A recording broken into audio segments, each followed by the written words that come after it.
তাদেরকে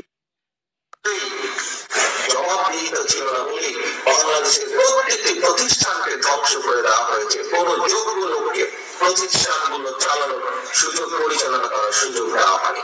শুধুমাত্র যারা তাদের দলীয় লোক ছিল তাদেরকে দিয়ে বিচার ব্যবস্থা বলুন, বাংলাদেশের যে কোনো রাষ্ট্রের যে কোনো সংগঠন বলুন, যে কোনো প্রতিষ্ঠান বলুন, সেগুলো থেকে যোগ্য লোককে সরিয়ে দেওয়া হয়েছিল।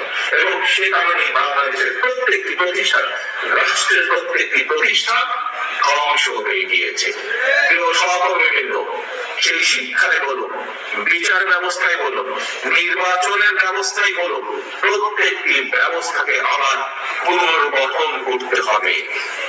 প্রিয় সহকর্মীবৃন্দ, এই পুনর্গঠন প্রক্রিয়া আমরা যত দ্রুত শুরু করতে পারবো, রাষ্ট্র কাঠামোর এই পুনর্গঠন প্রক্রিয়া আমরা যত দ্রুত শুরু করতে পারবো, দ্রুত আমরা উন্নত করতে পারবো। এই পুনর্গঠন প্রক্রিয়া আমরা যত দ্রুত শুরু করতে পারবো, বাংলাদেশের মানুষের সমস্যার পরিমাণ ধীরে ধীরে আমরা তত দ্রুত কমিয়ে আনতে সক্ষম হব।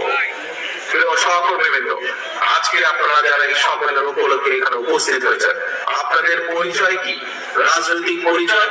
আপনাদের পরিচয় হচ্ছে আপনারা শহীদ রাষ্ট্রপতি জিয়াউর রহমানের সৈনিক। আপনাদের পরিচয় হচ্ছে আপনারা দেশনেত্রী খালেদা জিয়ার সৈনিক।